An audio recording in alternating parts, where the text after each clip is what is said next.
Well, I decided to do this video a second time. This is going to Holden Coffee on the subject of Davis-Bacon and the suppression of small business rights. In the first video, I got a little irritated when I started talking about it, just because I'm saying, well, how could he not understand what this is about? And so I just want to point out that you know, playing the race card on an issue like this is just kind of a cheap shot, because we know that this is the whole point of that legislation was to protect wages and the wage scale, and it's none of it was intended. The people who really voted for it, and the reason why it's still law is because of people who care about people being paid a living wage. And it has nothing whatsoever to do with any intent to discriminate against minority businesses. And it's just kind of a slander to use that argument, because it has nothing to do with the real energy that keeps the law in place.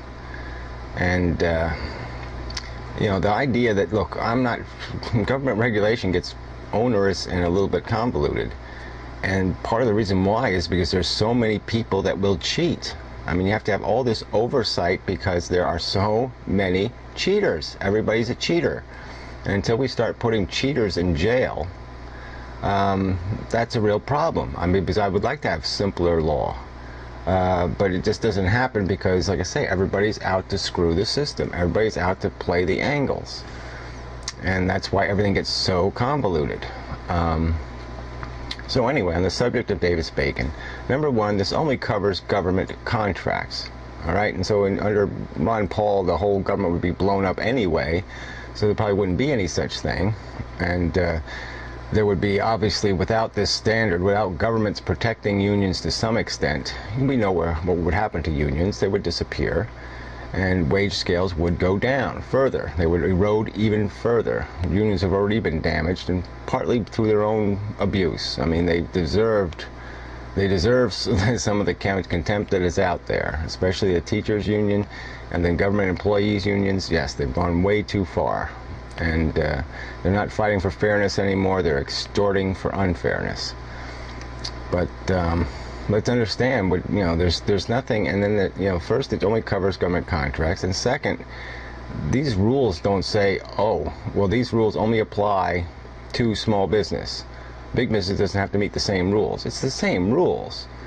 I mean, the fact that a small business doesn't want to bother with union employees is their choice, but it doesn't change the fact that, yeah, us as we the people, we have a right to say that we're going to employ people at a certain standard. And because if that's who's the employer here, you're talking about the government is essentially the employer. Yes, we're contracting with a private company, but the government is essentially the employer. We the people are. And we the people don't want to hire people at $5 an hour. That's the simple premise. And so there's no overt discrimination. Yeah, I mean, there's regulations in the world, and like I said, some of it I don't say it should be there. You shouldn't have to have a lawyer to get a government contract. But like I said, if you look at the other side to the story, is there's so much attempted fraud. It's disgusting. I mean, you know, it's like you have programs like, you know, HUD, for example. I mean, you know, the money didn't go to serving people's needs. It goes to the landlords. It goes to the property owners, because they abuse the system. And I've seen that other side to the story. And so, like I said, I'm not for the regulation being as convoluted as it is. I wish it was a little simpler, but it can be modified. And we are talking about it, you know, something that, look, if we put this on the election ballot tomorrow, I think it would pretty well pass. I think you know that. And it wouldn't be passed by the, you know, racists. It would be passed by working people who understand that we really can't do this. We can't cross this line, because once we the people, we the government starts employing people at lower wages, that's going to trickle into the economy, and then everybody's wage scale is going to be damaged by it. And people making a living know that. They know these kind of regulations do protect them in the long run. Because if you don't have some standard somewhere, then business will hunt for a lower standard. They'll find a standard, and it'll be a lower standard.